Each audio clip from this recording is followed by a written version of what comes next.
Bueno, muy buenas noches para todos. Doctora Arellano, muchísimas gracias por esta invitación.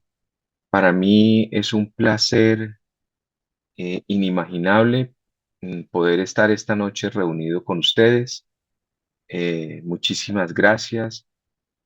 Vamos hoy a hablar de un tema muy, muy interesante.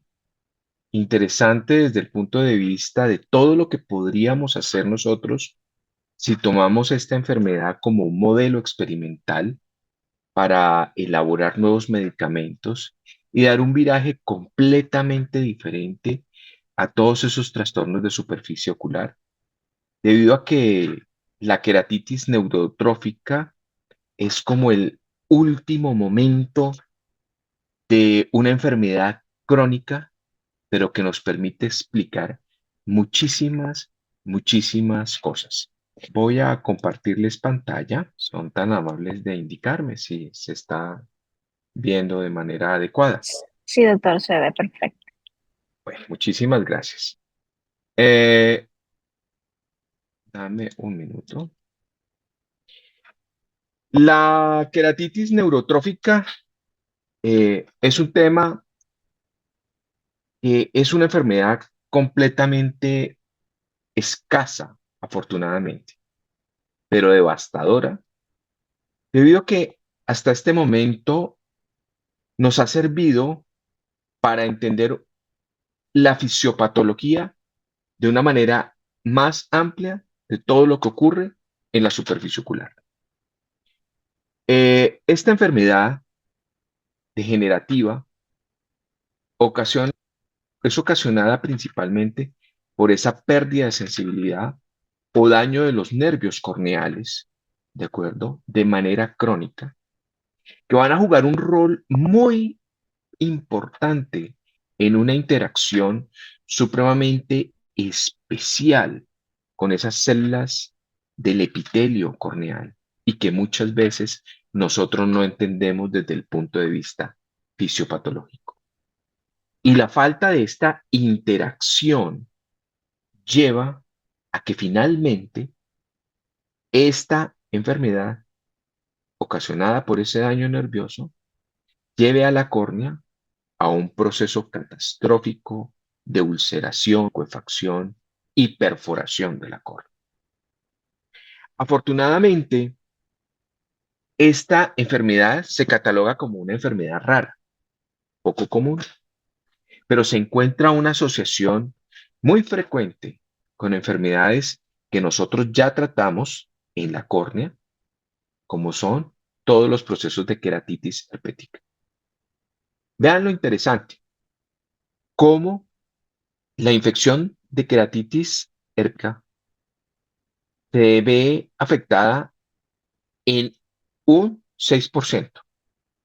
Pero veamos lo que sucede cuando el daño nervioso es mucho más amplio, como en las enfermedades de herpes zóster. ¿Y por qué hago referencia al herpes zóster? No olvidemos que después de la década de los 50, la probabilidad de que nosotros tengamos herpes zóster se incrementa de una manera exponencial. Afortunadamente, para algunos pacientes, esta infección herpética por zóster termina afectando la cara, el trigémino, ¿de acuerdo? Ocasionando unos daños inimaginables. Y vean ustedes cómo esa relación de enfermedad herpética de zóster se duplica con respecto a la infección herpética normal. ¿De acuerdo? Eh, Otra condición importante que vale la pena resaltar acá y que hoy en día, a través de esta enfermedad que nos ha enseñado muchísimo, hemos descubierto una serie de neurotrofinas que mantienen la salud de la superficie ocular.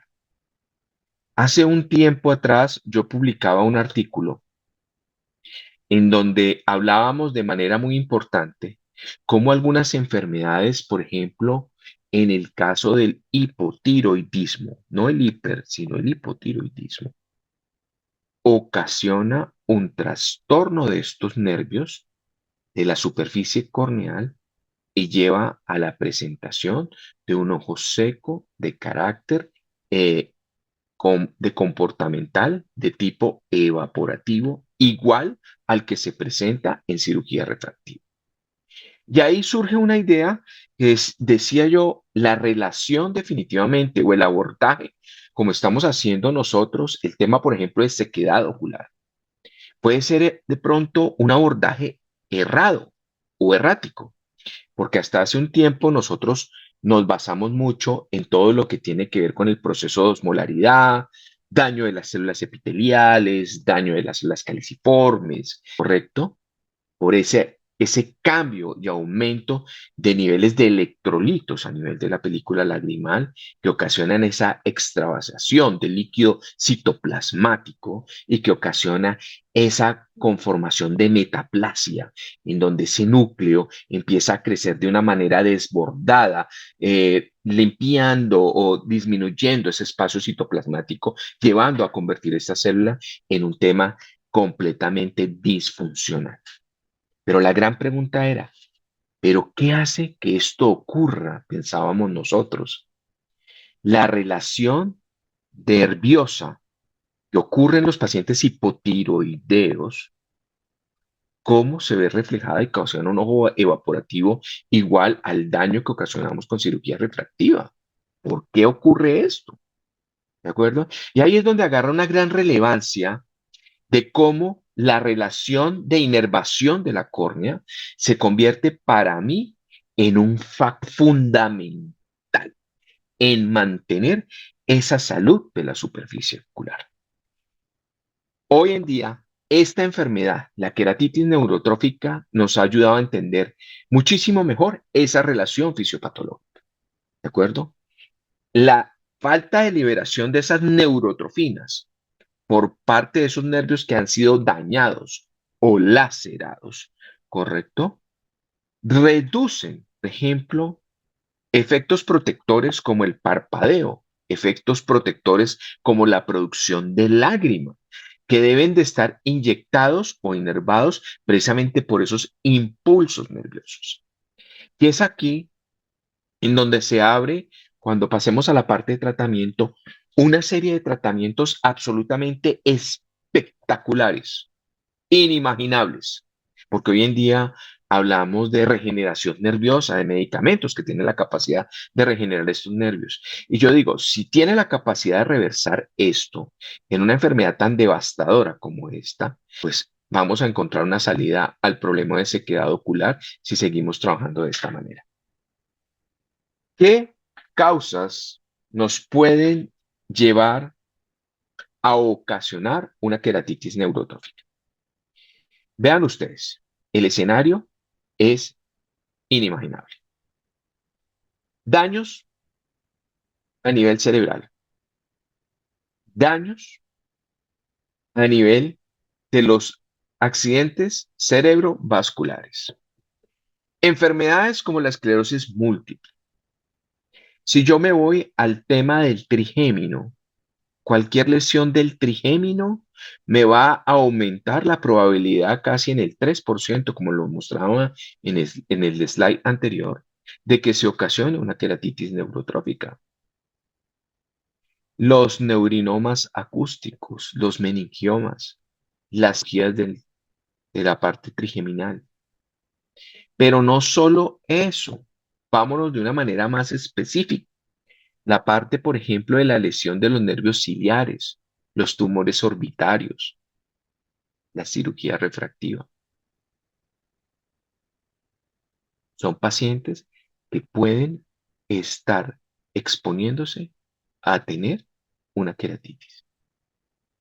Otros daños o lesiones, por ejemplo, como los procesos de panfotocoagulación, las ciclocoagulaciones y daños ocasionados por enfermedades de carácter infeccioso, como lo veíamos hace un rato, las quemaduras térmicas, las mismas trasplantes o queratoplastias se han encontrado asociadas como una causa directa para la queratitis neurotrófica, el uso de lentes de contacto. el uso de medicación crónica, especialmente en estos pacientes que tienen glaucoma, por ejemplo.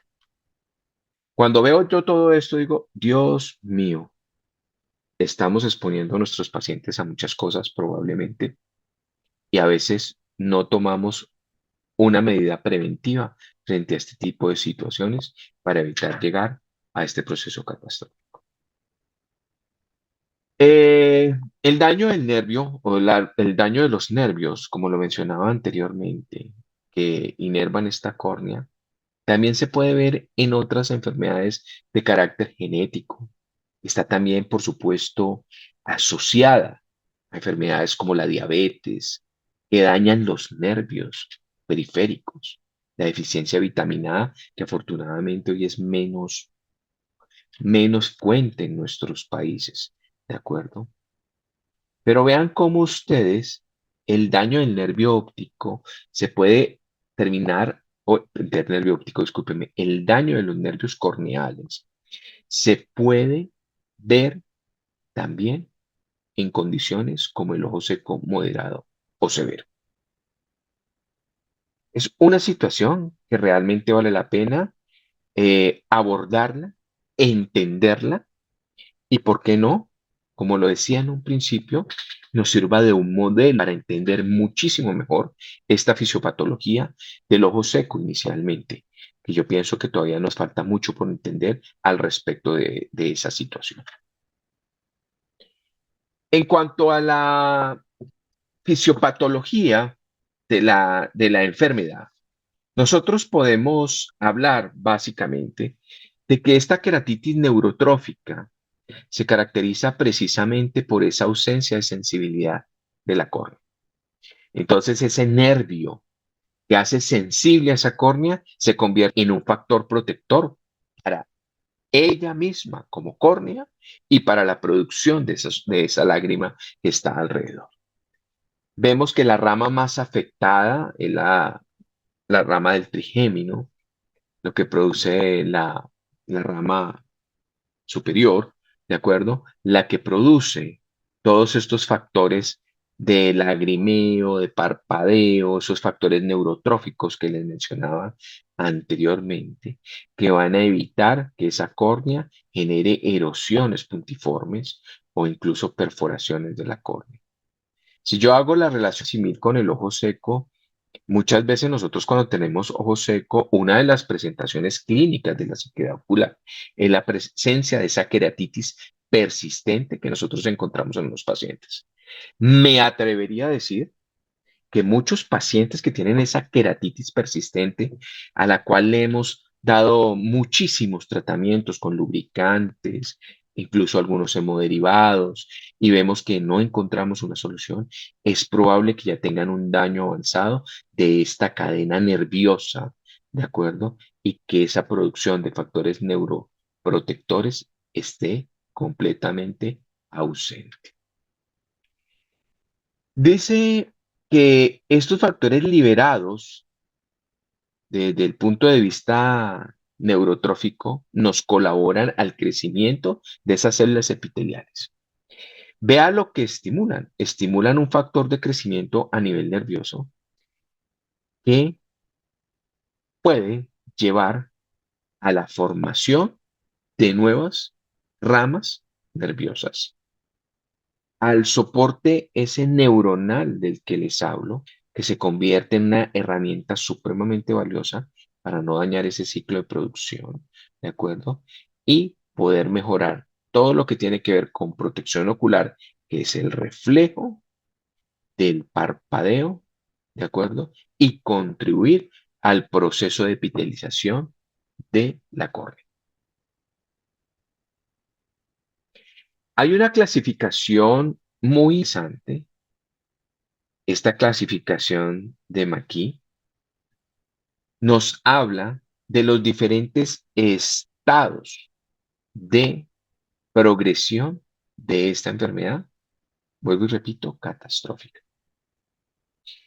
Y es interesante ver cómo aquí en este diagrama podemos ver nosotros todo lo que sucede paso a paso desde que el paciente empieza en sus primeras etapas para llegar a una queratitis neurotrófica. Veamos, en la primera etapa puede llegar este paciente con síntomas comunes de un ojo seco, pero ¿qué sucede? Al nivel del epitelio corneal. A nivel del epitelio corneal hay una disminución de las células epiteliales, ¿de acuerdo? Hay una disminución de la vitalidad de esas células que se encuentran en el centro de la córnea. Y al disminuir el número de células, aumenta la permeabilidad hacia el estroma. Ese daño epitelial inicial, crónico y persistente es lo que nosotros vamos a interpretar desde la clínica como la famosa queratitis punteada. Pero a nivel de la película lagrimal, ¿qué está ocurriendo? En la película lagrimal hay una reducción de la producción de lágrimas. Vea cómo está todo completamente todo relacionado desde el punto de vista nervioso. Hay una disminución y un aumento de agentes tóxicos de células epiteliales que producen estas células epiteliales, estos agentes tóxicos. ¿De acuerdo? Y hay un daño o unos cambios morfológicos que se presentan a nivel del margen palpebral. Recordemos que esa misma inervación del margen palpebral está estrechamente relacionada con la inervación de la córnea. Veamos lo que sucede en una etapa más avanzada, en una etapa moderada. Hay una disminución de la visión. El paciente empieza a referir síntomas de visión borrosa, ¿de acuerdo? Que mejoran ocasionalmente con el parpadeo y con el proceso de lubricación. Ese defecto punteado empieza a no tener un camino claro de cicatrización o de disminución, incluso pudiendo llegar a ocasionar los primeros daños sobre la Bowman. El estroma empieza en un proceso de digestión estromal y de licuefacción desde el punto de vista molecular y celular, que todavía no lo podemos ver desde el punto de vista clínico, a excepción de un engrosamiento o algunos cambios dentro del estroma corneal.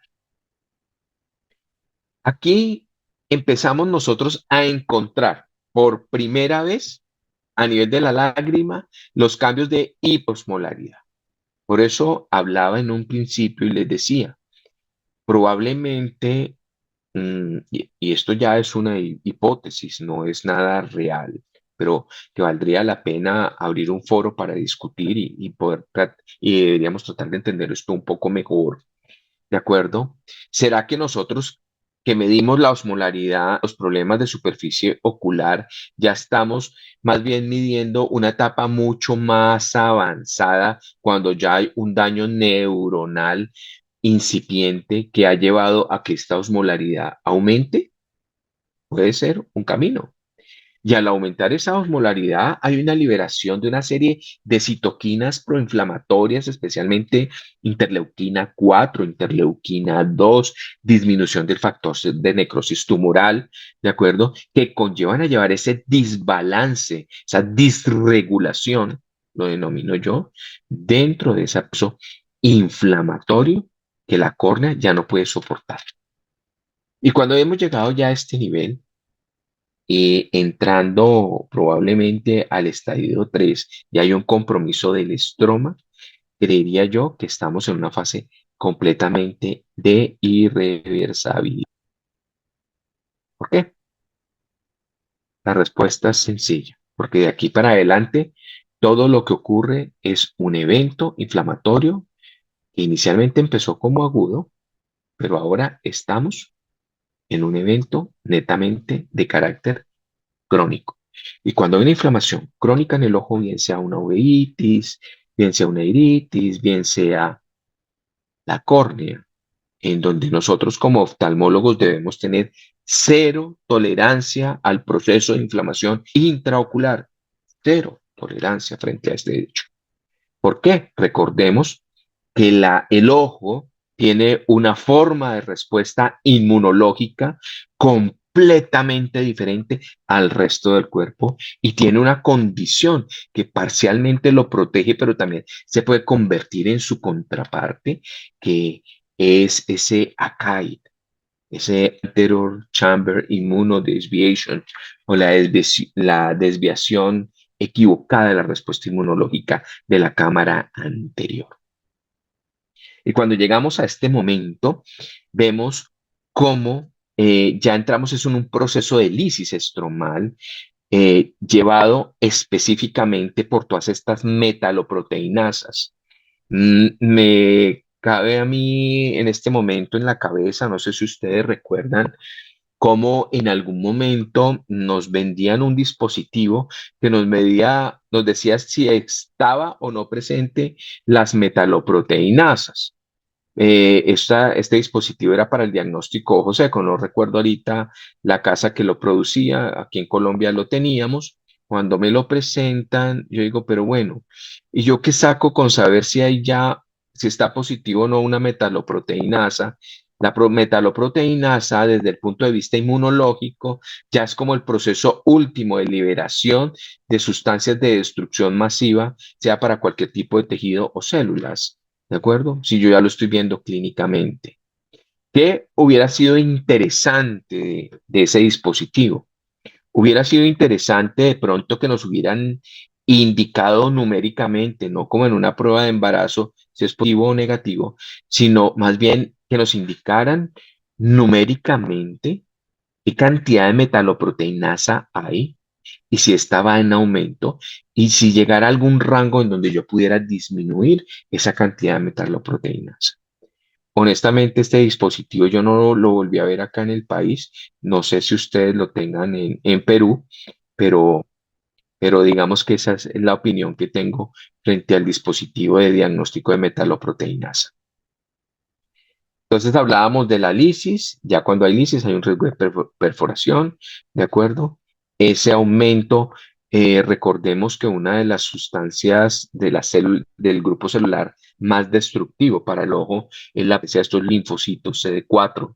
Y ya entonces a este nivel nosotros tenemos cualquier cantidad de linfocitos de CD4, eso ya se convierte dentro de las características de respuesta inmunológica en algo complejo porque se convierte en una respuesta de tipo celular y una respuesta de tipo celular no la va a poder tratar con corticoides. Es una respuesta que va a requerir el manejo de inmunomoduladores tipo ciclosporina, tracolimos y, por qué no, hasta el uso de medicamentos a nivel más sistémicos como el metrotexate, adalimumab o este tipo de cosas que puedan bloquear estas interleuquinas para que sigan reclutando más linfocitos CD4 y de esta manera perpetuar el daño de perforación a nivel ocular. Digamos que a grosso modo, este es como el proceso fisiopatológico comparando en lo que puede ocurrir a nivel de la córnea, lo que está ocurriendo a nivel de la lágrima y todo por ese línea que se encarga de unir estos tres elementos que se llama el sistema nervioso de la córnea. Digamos que aquí podemos ver diferentes etapas de este proceso de enfermedad y dentro de estas etapas vemos la etapa leve con la queratitis punteada, persistente, una etapa moderada con algo ya de melting y definitivamente la etapa severa con un proceso de neovascularización completa de la córnea. ¿De acuerdo? Recordémonos que también hablábamos que dentro de estas características también tenemos los procesos de queratoplastia, estas queratoplastias rechazadas que tenemos. Cuando uno mira este último diagrama, uno dice, bueno, ¿y aquí qué más puede estar ocurriendo? Porque aquí tengo una córnea completamente neovascularizada, una córnea completamente opaca, ¿de acuerdo? Y nos centramos más clínicamente como en ese proceso de neovascularización, pero de pronto la reflexión sería, bueno, no solo en la neovascularización, ¿qué pasa a nivel nervioso? ¿Será que estas córneas alcanzarían a hacer ese gap para unirse con esos nervios receptores y de pronto al estar unidos pudieran conducir esa cantidad de factores neuroprotectores para que esta córnea no se me rechazara, creo que esa teoría de pronto no ha sido discutida lo suficiente y valdría la pena ponerle una atención de manera importante. Bueno, desde el punto de vista diagnóstico de la queratitis neurotrófica, pues digamos que el elemento base desde el punto de vista clínico es poder comprobar si esa córnea tiene o no sensibilidad. La sensibilidad de la córnea es supremamente importante. Y muchas veces los vemos nosotros en las úlceras herpéticas, ¿de acuerdo? Entonces ahí es cuando uno debe preguntarse, bueno, ¿qué tan dañados están los nervios en esta córnea, ¿de acuerdo? Que ha llevado a este paciente a una disminución completa o ausencia de la sensibilidad o a una hipoestesia de la sensibilidad corneal, ¿de acuerdo? Creo que eso deberíamos tenerlo nosotros como una herramienta clínica para poderles explicarla un poco más en ese proceso de diagnóstico.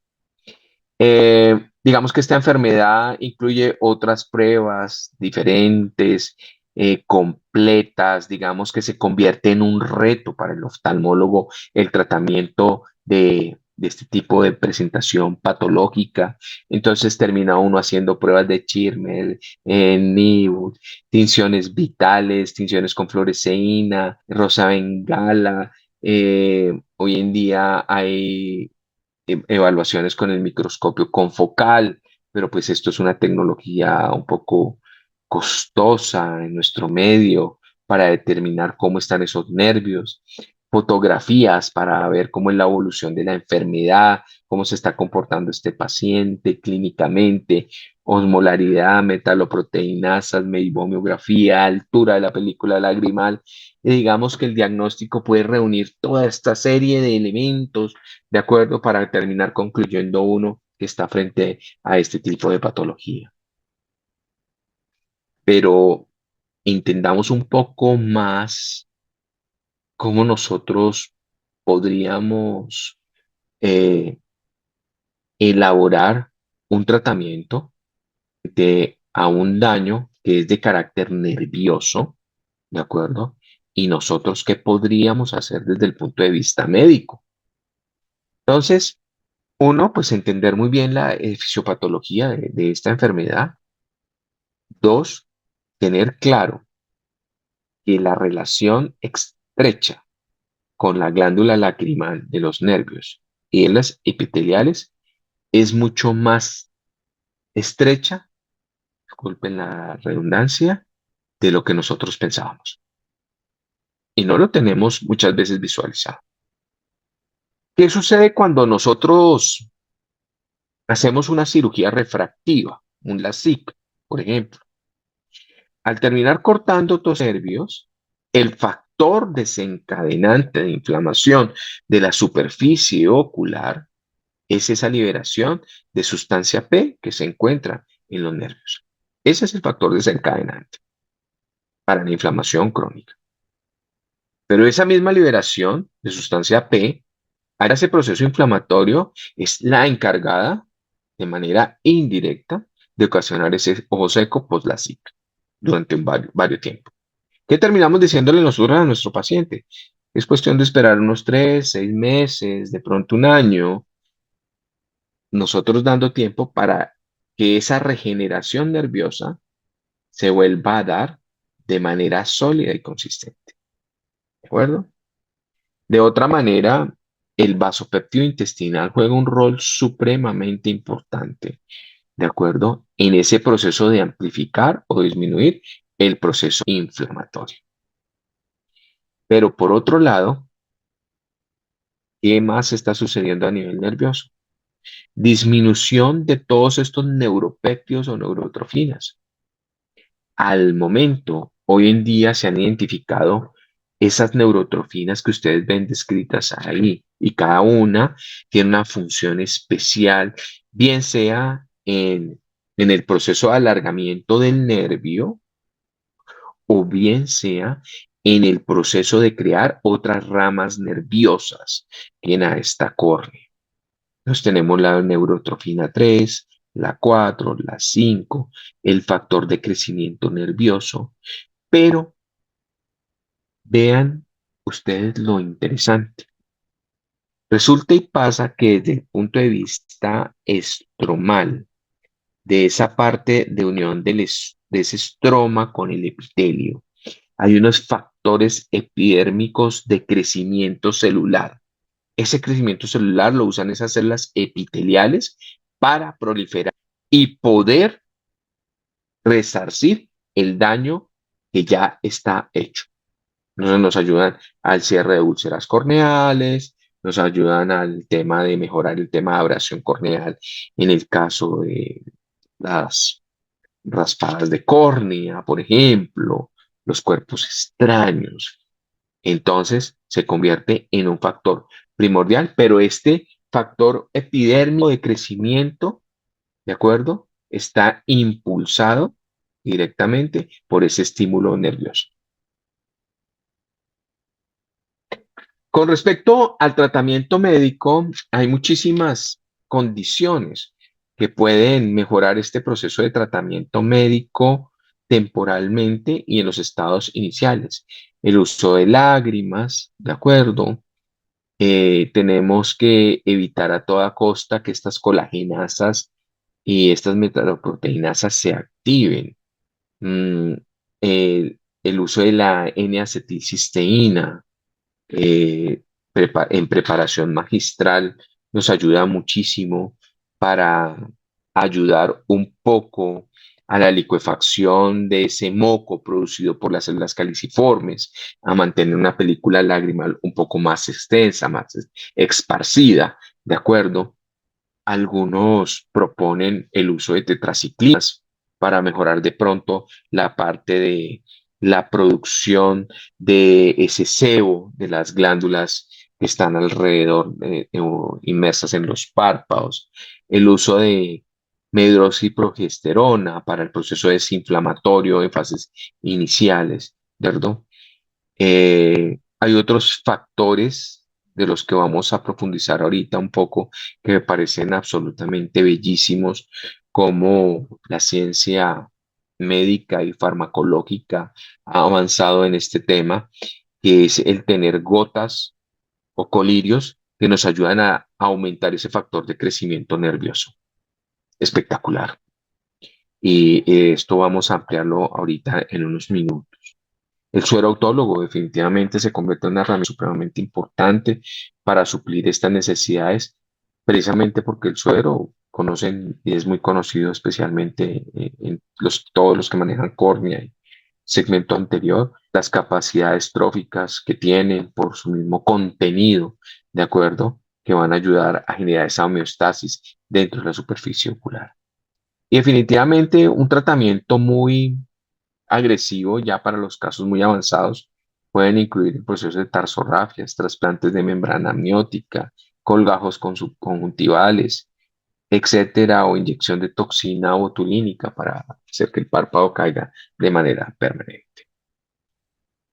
Entonces, el tratamiento se ha definido como por etapas, precisamente esas etapas de las que mencionábamos en la parte clínica. Digamos que las etapas iniciales van a albergar una serie de tratamientos de carácter local, como es el uso de esas lágrimas sin conservantes. Ya en otras etapas un poco más avanzadas se consideran incluso tratamientos agresivos, como lo mencionábamos, la tarsorrafia, la utilización de lentes de contacto, la membrana, como la mencionábamos anteriormente, el uso del cianocrilato, ese pegante, la queratoplastia. Estas queratoplastias tienen un alto porcentaje de pronto de ser queratoplastias fallas, ¿de acuerdo? Porque vamos a trabajar sobre un área que está inmersa en un proceso inflamatorio profundo y, y vuelvo y repito, creo que ahí el juego de esa falta de conexión a nivel nervioso o esa fusión de nervios dentro del donante y el receptor quede completamente abolida. Hay un tratamiento que me parece importante, del cual vamos a hablar ahorita, es la neurotización, ¿de acuerdo? Y bueno, más adelante vamos a explicar en qué consiste. Bueno, Digamos que lo interesante de esta charla es pues, aprender un poco más todo lo que nos puede enseñar en materia de elaboración de nuevos medicamentos, ¿de acuerdo? Basándonos en el proceso de ese restablecimiento de esas fibras nerviosas a la cual hasta el momento no le hemos puesto el interés que realmente amerita tener. Tenemos un producto que se llama el Keremin, es un factor de crecimiento nervioso humano. Este medicamento viene derivado de la Escherichia coli, ¿de acuerdo? Y digamos que este factor trófico de crecimiento a nivel nervioso se ha logrado llevar a la presentación oftálmica, ¿de acuerdo? Y tiene unos resultados supremamente interesantes. La literatura habla de que en estadios iniciales, leve, moderado, básicamente la mejoría de estos pacientes o la regeneración de estos pacientes se ha logrado en más del 65% de los casos de tratamiento con esto. Entonces, yo digo, bueno, entender cómo un medicamento tiene la capacidad de regeneración nerviosa en la córnea se me hace absolutamente espectacular. Un mecanismo de acción completamente desconocido por nosotros los oftalmólogos hasta el momento, ¿no? La gran dificultad es que, pues, vale un dinero importante, ¿de acuerdo? Está aprobado por la FDA y digamos que en materia de avance de tratamiento, así como hemos avanzado con todos estos medicamentos de carácter biológico para inhibir exactamente las interleuquinas en enfermedades inflamatorias crónicas, digamos que este se convierte en una herramienta absolutamente espectacular por su condición de ser una sustancia recombinante de origen humano que permite el crecimiento y la proliferación de estos nervios nuevamente. Correcto. Otros agentes interesantes que están hoy sobre la mesa son estos agentes que denominan agentes regeneradores de matriz. ¿De acuerdo? Estos agentes regeneradores de matriz son una serie de polímeros. Y aquí viene un concepto absolutamente espectacular de la farmacología que me fascina mucho cuando hablan los residentes. Y digo, yo creo que la medicina va a girar en torno a utilizar más este tipo de medicamentos, que es ese proceso complejo de lo que yo denomino bioadhesión. Para mí el complejo de bioadhesión es básicamente esa serie de conjugados poliméricos que tienen esa capacidad de interactuar directamente con las células, permitiendo el crecimiento de estas células, la regeneración de estas células, la protección de estas células, ¿de acuerdo? Haciéndolas como crecer y regenerarse en un ambiente específico y especial. Entonces, este polímero, que es un derivado del heparanfato, ¿de acuerdo? Tiene la capacidad de proteger y estabilizar esa matriz celular basados en ese concepto de bioadhesión. ¿Y por qué queremos que esto suceda? Porque si nosotros mejoramos esta matriz celular, vamos a disminuir la presencia de metaloproteinasas, ¿de acuerdo? Y vamos a crear el ambiente perfecto de reestructuración nueva de esas fibras de colágeno, ¿de acuerdo? Y mejorar esa parte neurotrófica de crecimiento epitelial que es supremamente importante. Ese medicamento, desde el punto de vista comercial, se denomina el Taxicol, ¿de acuerdo? Y ha mostrado beneficios supremamente importantes en úlceras neurotróficas, facilitando de una manera rápida la cicatrización y actuando, como les mencionaba, en esa forma de bioadhesión, mejorando y permitiendo que esa arquitectura de la superficie vuelva y crezca en un medio completamente benéfico para estas células. Este medicamento, el Casicol, de acuerdo, ha demostrado este beneficio y se considera que puede favorecer mucho en todo lo que tiene que ver en el proceso de repoblación neuronal de manera indirecta. Hay otros tratamientos de los cuales creo que hemos hablado en algunas otras ocasiones o se habla mucho en los congresos, que es el uso del plasma enriquecido en factores de crecimiento, ¿de acuerdo? Está demostrado que tiene una cantidad de factores como la fibronectina, de acuerdo, otros factores de crecimiento a nivel estromal. Es un similar del suero autólogo, pero mucho más complejo. En Colombia, en alguna época, utilizábamos mucho el plasma enriquecido en plaquetas, básicamente aprovechándonos de ese beneficio que tienen las plaquetas del proceso de cicatrización y curación a todo nivel dentro del cuerpo. Mm, Me ocasiona un especial interés estos dos últimos productos que están en fase de desarrollo y, y- y que me parecen supremamente interesantes, porque es que ya no vamos desde el punto de vista a montar una forma molecular, sino es una forma molecular que tenga capacidad de bioadhesión o una forma que actúe a nivel de la generación de nervios, y ahora nos vamos a elaborar péptidos. Péptidos, el péptido son cadenas pequeñas de aminoácidos que tienen unas propiedades médicas, ¿de acuerdo? Entonces, imagínate ya desde el punto de vista molecular a dónde estamos.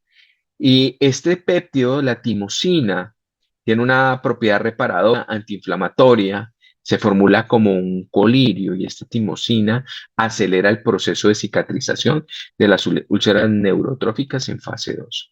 ¿De acuerdo? Probablemente actúa el proceso a nivel de migración celular y nivel proceso de apoptosis celular, ¿de acuerdo? Disminuye ese estrés celular que se puede estar ocasionando por este proceso inflamatorio crónico. Digamos que se están ampliando estudios en este momento de seguridad y eficacia, pero hasta este momento, digamos que se nos viene una avalancha de medicamentos en la próxima década absolutamente espectaculares. Esperamos que a nuestro Latinoamérica nos llegue de una manera relativamente rápida y a unos costos que puedan asumir nuestros pacientes.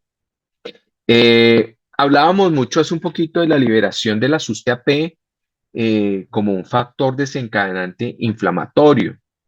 Pero vean ustedes cómo en Japón han utilizado esa misma sustancia P para actuarla y hacerla trabajar en beneficio del crecimiento, utilizándola como un neuropéptido para que tenga la capacidad de generar factores de crecimiento. Y aquí, más o menos por esta misma época, sale ese boom del uso de la insulina tópica, del cual vamos a hablar ahorita, y realmente los resultados que se pueden tener al uso del tema de insulina tópica, ¿de acuerdo? Y que junto con la sustancia P, aparentemente en esos casos refractarios, se convierte en una herramienta supremamente importante para trabajar en ese proceso de regeneración y remodelación de esta superficie ocular completamente dañada y mejora mucho el proceso de cicatrización. Con respecto a la insulina tópica, digamos que si bien es cierto, se utiliza de una manera grande por muchos centros de oftalmología, cuando uno trata de buscar, digamos que artículos de revisión sistemática, metaanálisis, ¿de acuerdo? Que le den a uno unas luces más amplias del uso de la insulina tópica y de los efectos positivos que ésta tenga. Uno encuentra en la literatura es más bien descripción de casos o series de casos o estudios pequeños, ¿de acuerdo? Que digamos no tienen un valor desde el punto de vista epidemiológico tan importante que uno puede decir realmente la insulina tópica sí está sirviendo y nos tiene como una herramienta supremamente importante. ¿De acuerdo? No estoy diciendo que no sirva, yo personalmente la utilizo y clínicamente veo la mejoría en muchos de los pacientes, pero digo que de pronto faltaría un poco más ampliar estos estudios de investigación para un carácter más formal de eficacia de la utilización de la insulina tópica desde el punto de vista estadístico. No me refiero a ninguna otra cosa. Digamos que en Colombia el uso de insulina tópica fue demostrado en una pequeña revisión de la literatura por el doctor Tello y el doctor Calvis en la Fundación Oftalmológica de Santander, en donde ellos hace unos años atrás describían en el 2019, estamos hablando hace 6 años, 7 años, cómo en un reporte de caso ellos veían cuáles eran los beneficios de la insulina tópica en pacientes en paciente, un caso específico, único, de un paciente con una úlcera corneal y ayudó en el proceso de cicatrización.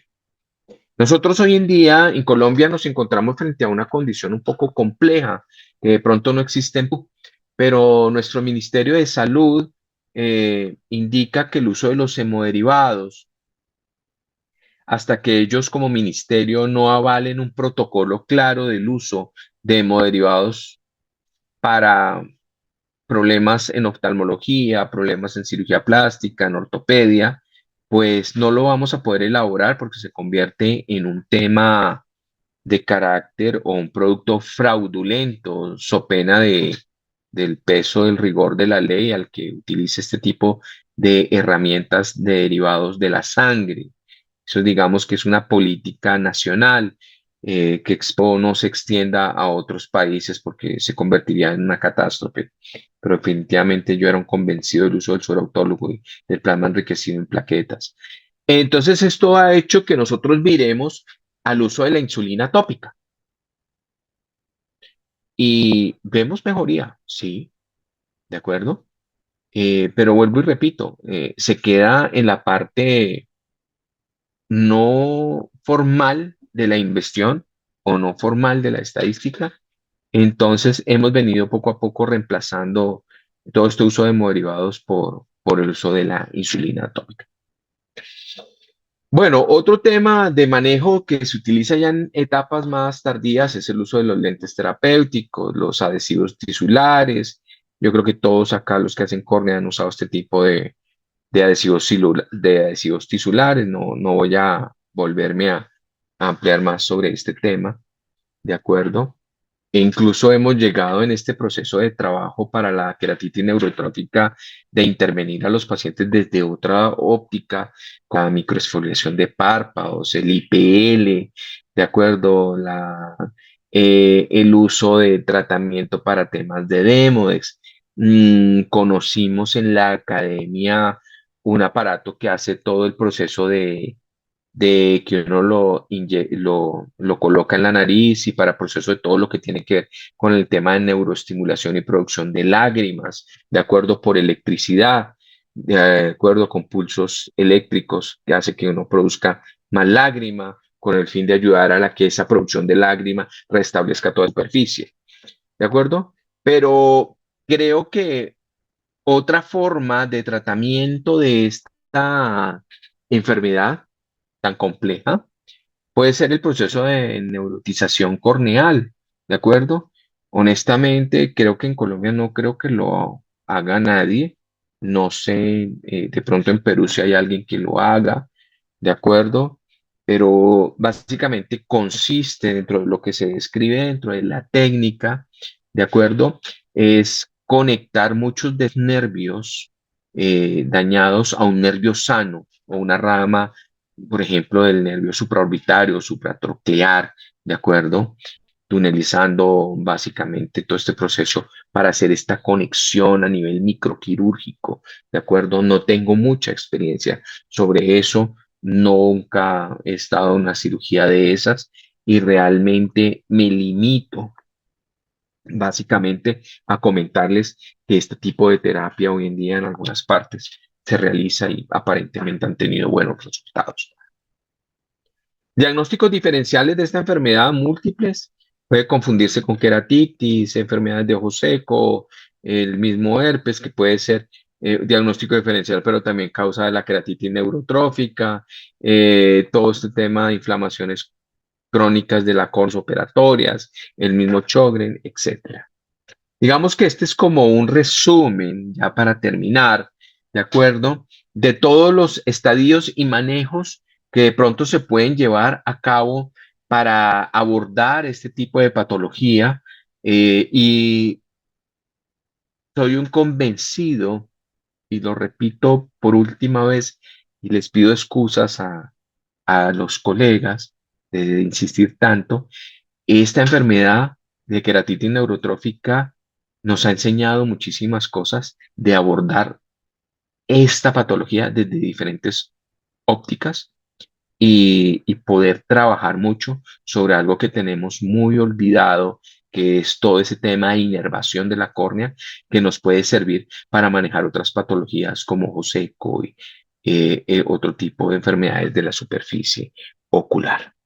Nuevamente invitarlos, los esperaremos con los brazos abiertos a los que puedan asistir a nuestro Congreso Panamericano. Habrán temas absolutamente espectaculares ahí.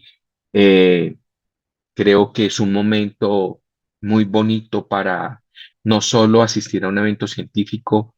Yo soy un convencido de que tenemos que establecer un poco más estas relaciones de intercambio académico latinoamericanas. Tenemos gente brillante en Latinoamérica, oftalmólogos espectaculares con habilidades excepcionales y muchas veces de pronto lo que nos falta es un poco más de investigación, de publicación. Nos falta de pronto juntarnos más como Latinoamérica y estoy seguro que un espacio académico como este de pronto ayuda a estrechar más esos lazos y a fortalecernos más como comunidad oftalmológica. Muchísimas gracias. Quedo abierto a la discusión, a lo que ustedes consideren. Nuevamente, muy grato volver a estar con esta relación con Perú que me parece absolutamente espectacular. Muchas gracias, doctor. Muchas gracias. Muy interesante su charla. Ahí, por ahí también está ya Álvaro, ¿no? Álvaro, ¿estás por ahí? El otro moderador. Y los invitamos a ir haciendo sus preguntas en el chat, que está activo en el grupo, para poderle transmitir al doctor. Álvaro, te doy Bueno, la palabra. ¿Algún comentario, por favor? ¿sí me escuchan? Sí, perfecto. Hola, sí, pero creo que la cámara, a ver un segundito, la cámara creo que no me permite.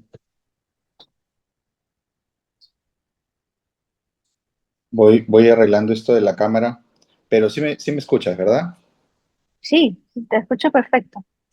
Sí, bueno, primero felicitar al doctor Medina, una excelente charla, muy académica. Este, sí, como para recordar, claro, por supuesto, es una enfermedad que lo vemos muy frecuentemente y a veces yo creo subdiagnosticada, ¿no?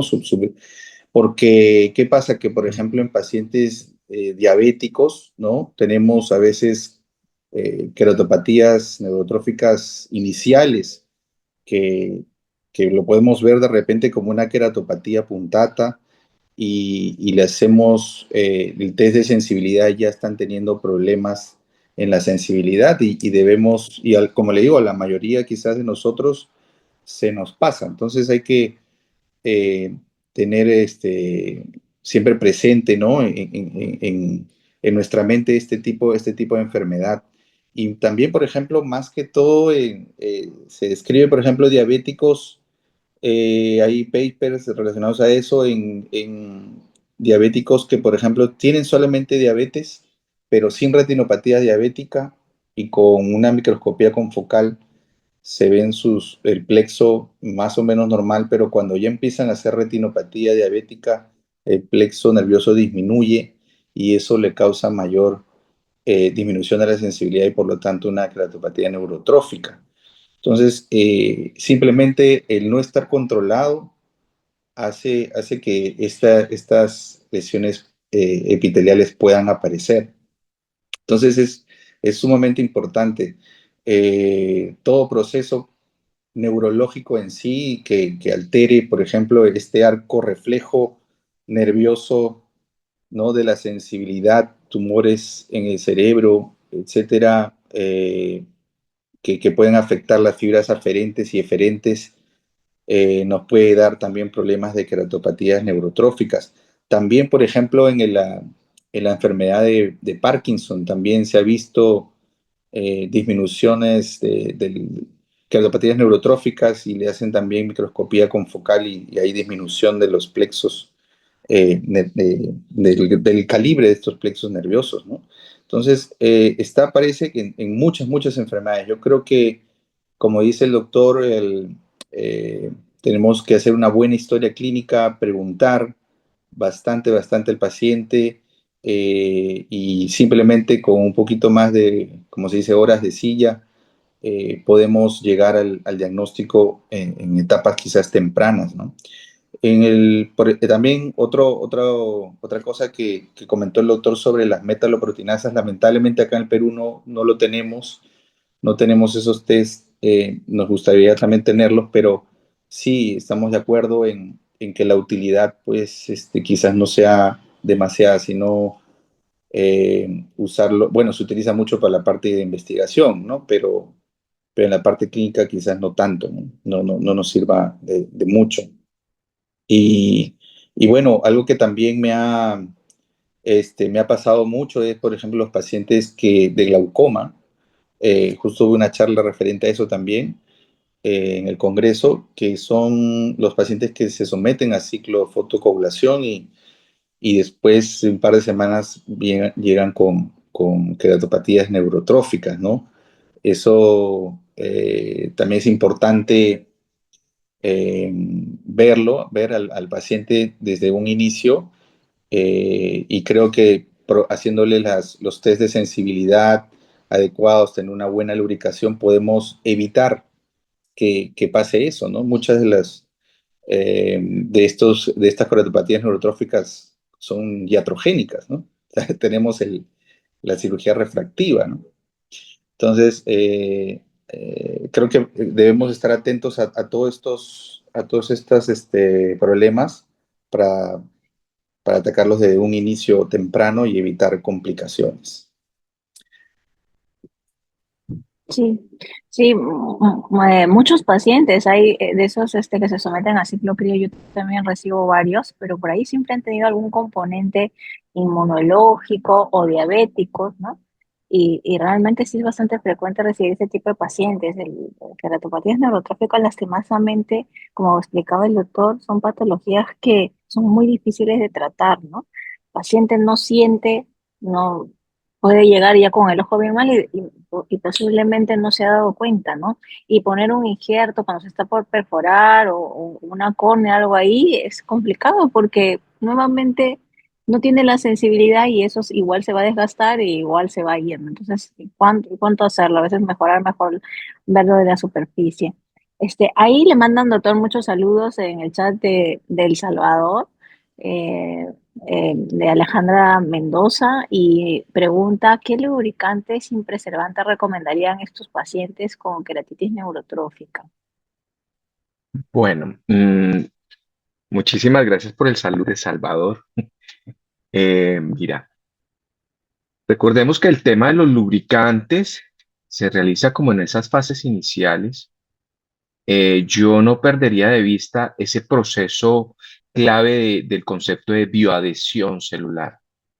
Mm, Hace un tiempo atrás, en uno de esos momentos de estar desocupado, me dio por coger todas las lágrimas que tenemos acá en el mercado, colocarlas en una laminilla y dejarlas desecar y mirarlas al microscopio para ver qué forma tomaban estas lágrimas. ¿De acuerdo? Utilizamos polietilenglicol, carboximetilcelulosa, eh, hialuronatos, bueno, un sinfín de propilenglicol, sus combinaciones, ¿de acuerdo? Y me llamaba la atención algo. Si yo quería mejorar esa superficie ocular, tenía que buscar ver cómo esa mucina se iba a relacionar con esta lágrima e iba a permitir que esas células, esos microvellosidades de esas células epiteliales tuvieran ese espacio para poder tener un crecimiento adecuado y poder restablecer la homeostasia de la superficie. Y definitivamente la molécula que más se parece a la capa de mucina, cuando yo cojo la capa de mucina haciendo el test de Fermi, ¿de acuerdo?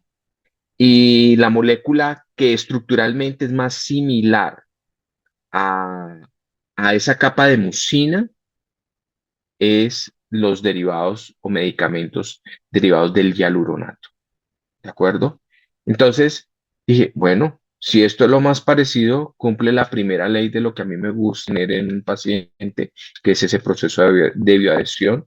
Entonces utilizamos mucho tema de lubricantes que contengan hialuronato, ¿de acuerdo? Sin preservantes. No sé si eso responde un poco la pregunta que acabas de Sí, formular. yo creo que sí.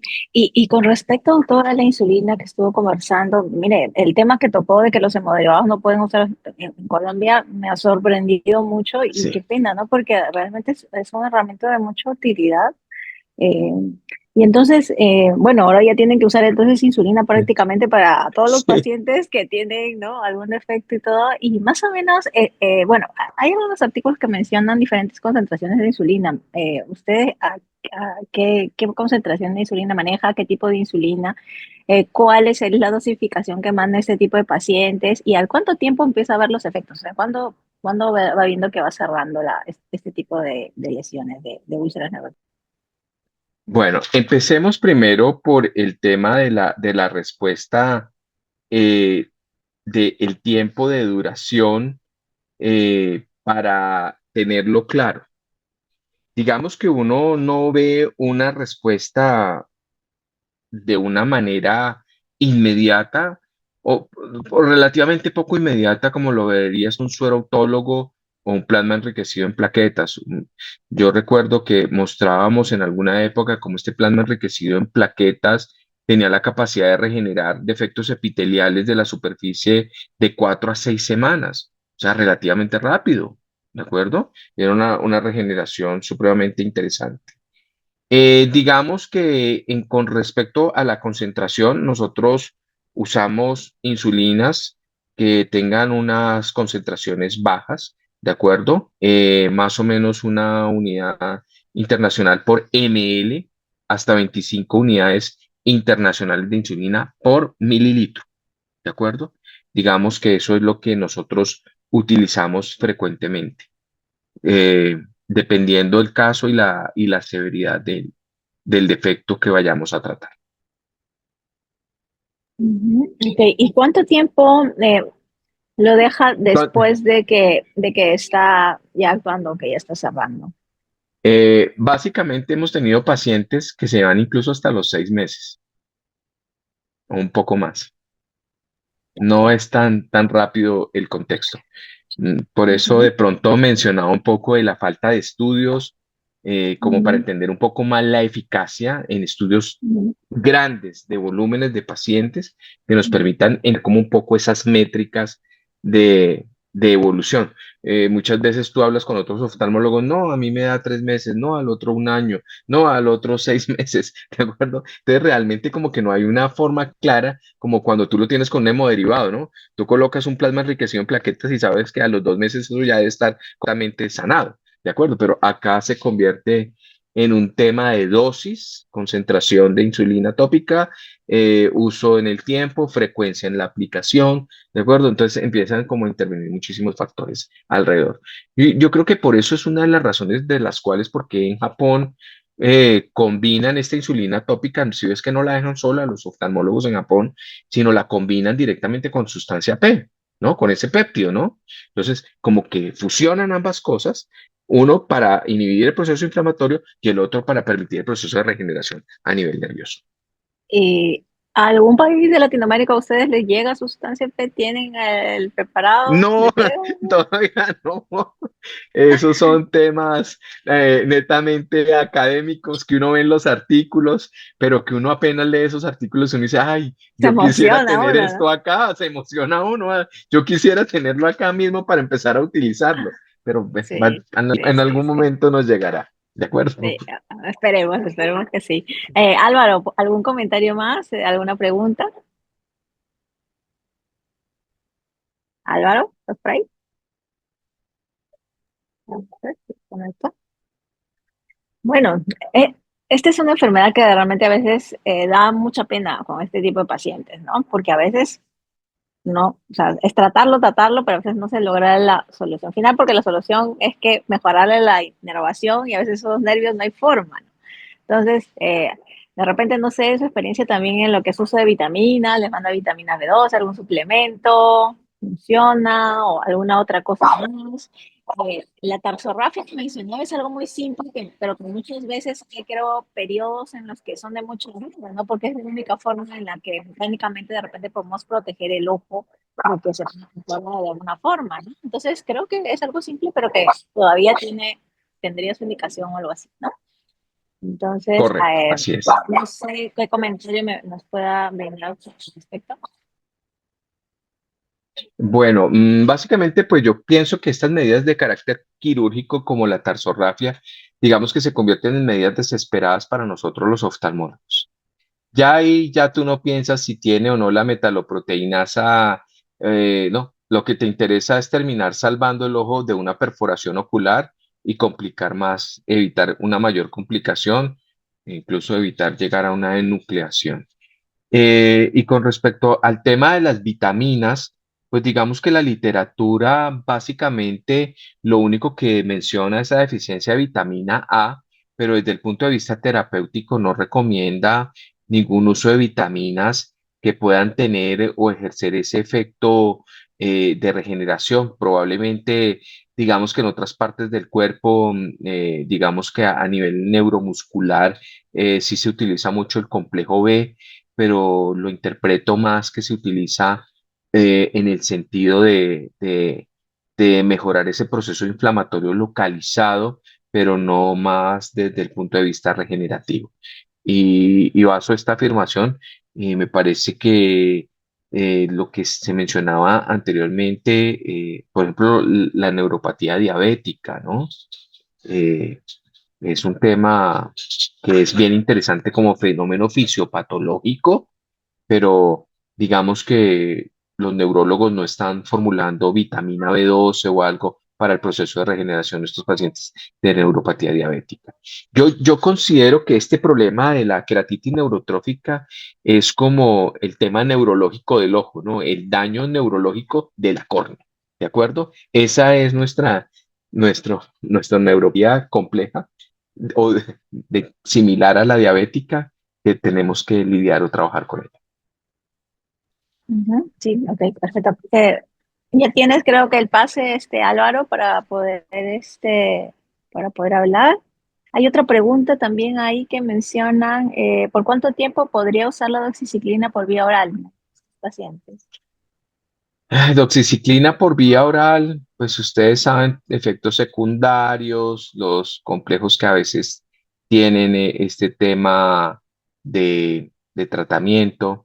Yo considero que la doxiciclina no puede ir por más de 2 meses de tratamiento.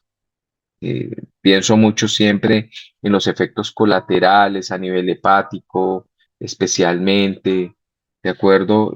Creo que ese es un tiempo prudencial como terapia máxima a nivel ocular. No considero que deba usarse por más tiempo.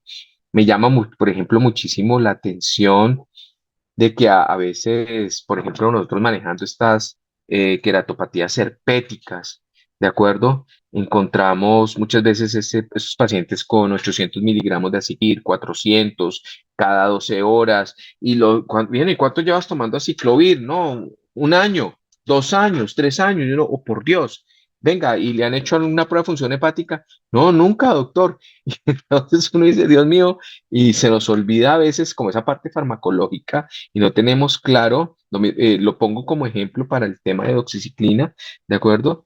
Y no se nos ocurre ni pedir una fosfatasa alcalina, unas pruebas de transaminasas para ver qué está con el hígado de este paciente y a veces como que solo nos centramos en el ojo y quedamos felices con que, no se volvió a reactivar la queratitis, sí, pero ¿a qué costo a nivel hepático?